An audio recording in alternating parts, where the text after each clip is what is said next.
Good afternoon, everybody. It's my job to talk to you about sutureless technology and the innovation that Sorin brought on that field.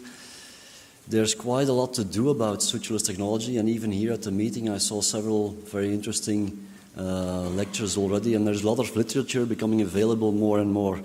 Now, in my talk I will not share with you too many detailed data. I will give you a short overview of what, in my opinion, and many people amongst us share my opinion, what are some of the key benefits of sutureless technology versus stented, routine stented valves that we know for so long time.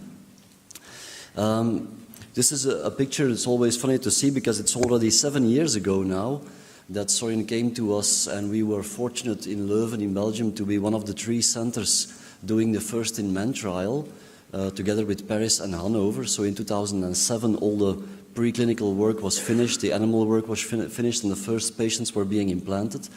And our first patients that we did then are still running around and showing very good echocardiographic results at 7 years follow-up. I think Sorin has also set a quite good example in how to introduce such a new and quite revolutionary technology into clinical practice, because as you see here, we started off with 3 consecutive prospective clinical trials. They all ended the inclusions, but the follow-up is still going on, and there is over 800 patients included in those 3 trials with consecutive yearly echocardiographic follow-up with core lab review. The American trial in North America, the IDE trial, is running, and they have included in 9 centers over 250 patients. And in the meantime, there's a cooperation between several European centers to start also a registry to start collecting and gathering data on all the sutureless valves that went in. As you see, a simple Medline search will give you over 40 to 50 papers in the meantime about sutureless technology, and all the results are in detail into these papers. So please, you can have certainly a look at it. Now, in the meantime, the clinical trials are running, as I said. There's over 1,000 patients in the trials.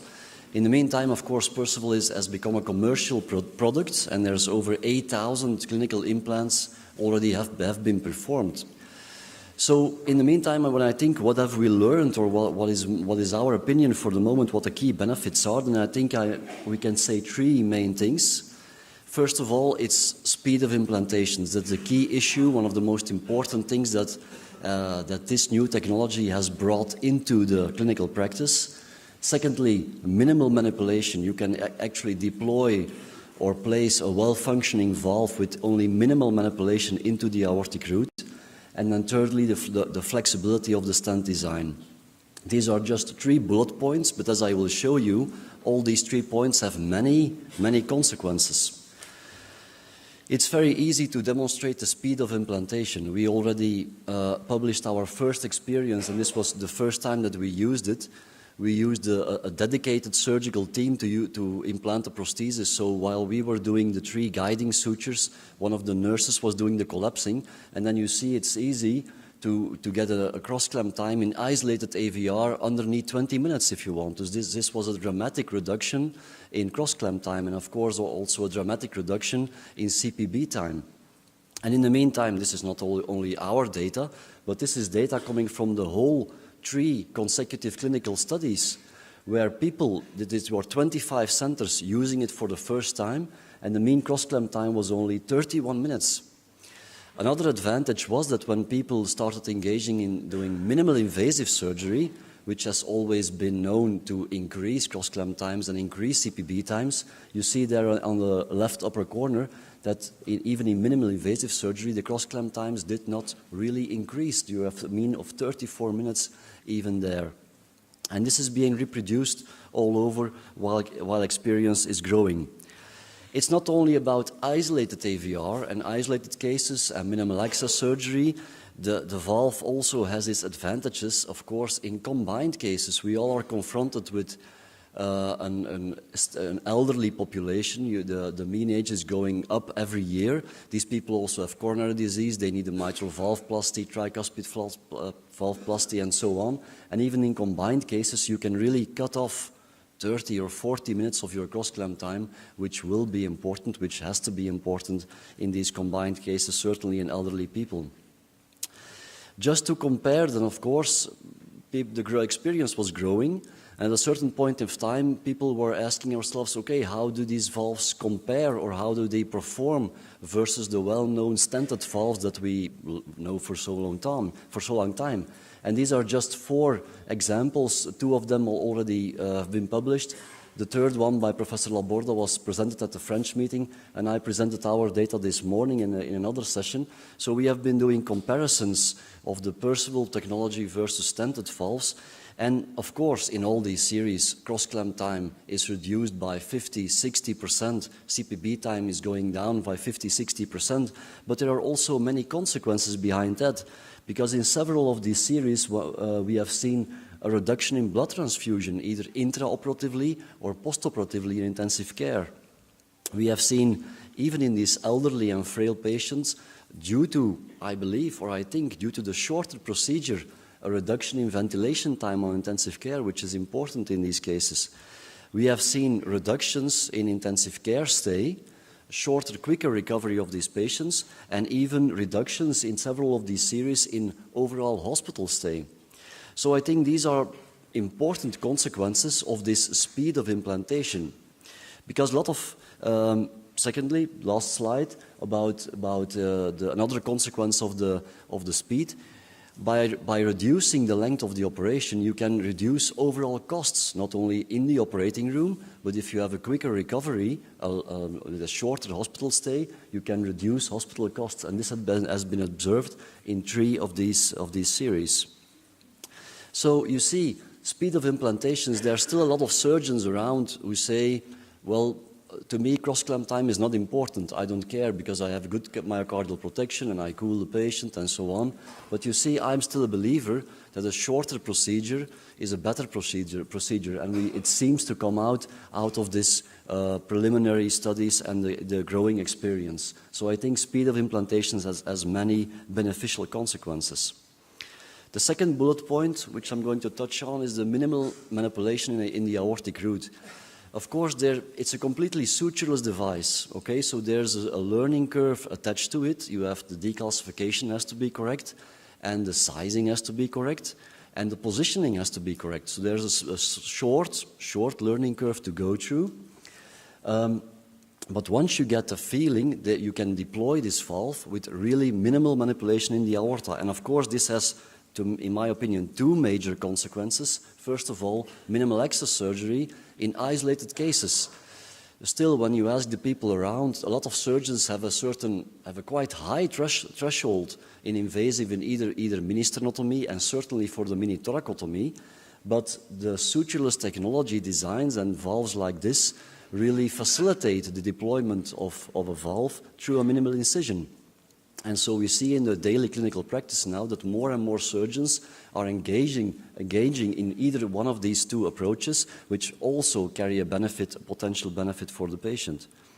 I have to give credit to Matthias Glauber, for example, who in the meantime has done over 400 or 450 of Sorin sutureless valves through a right anterior thoracotomy.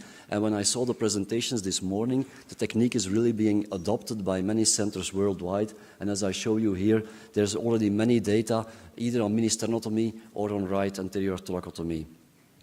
Secondly, but I don't want to focus too much on that because it's not the main issue, but Perceval also can serve as a bailout in several complicated cases. And of course, within the studies, it was actually an exclusion criterion, and still some of these things are still off-label use. But surgeons who have some experience with it, they have used it in difficult redo cases. They have used it in very calcified porcelain aortas, small aortic roots. They have even used it in degenerated homografts. We all know the challenge that can be in a redo case, and also in degenerated freestyle grafts. So these are very interesting bailouts with even short cross-clamp times in these kind of complicated cases. But as I said, I don't want to focus on it too much because I think Perceval deserves a place as a bioprosthesis next to all the others. Last, and this is very short, the flexibility of the stent design. It's important to stress on this because this flexibility gives, in my opinion, two consequences or two major advantages. First of all, it is the flexibility of the stent that enables the valve to be collapsed. This is not a crimping, because there's still some confusion going on there. This is just a collapsing of the frame. The actual pericardial tissue is not touched, and there's already, in the meantime, there's published data by Tiene from Padua, who has shown that the collagen fibers are really untouched, are undamaged, which is completely another situation in the TAVI valves. So it's not a crimping, it's just a mild collapsing. But this collapsing, due to the flexible stent, gives you full visibility of where you are positioning the valve. You can position it to the correct depth and the correct orientation, which is important, I think. Another consequence, and please focus first on the left upper slide, this is in vitro high-speed camera data from an opening and closing Perceval valve. And of course, the opening is good, like in most pericardial valves, but focus on the closing, what happens to the commissures, and they really give in. It's like when you're in your car, you have shock dampers. This, by the fact that the commissure comes in my opinion, this is still a hypothesis or a theory, but it takes away part of the stress on the tissue in the commissures, and this can be important. We have seen so many degenerated bioprostheses in the past. We have seen data from animal labs, and we know the commissural area is the critical point. Now, just compare it to a perimount, for example, or a mosaic, which are both good bioprostheses. Okay, thank you. So just compare it to the closing behavior of a perimount, which is obviously a good bioprosthesis, but you see there is some flexibility in the stent, but it's minimal. A lot of stress will come in the commissural area. The mosaic also has very minimal flexibility there. So a lot of stress, a lot of tissue stress will be placed there.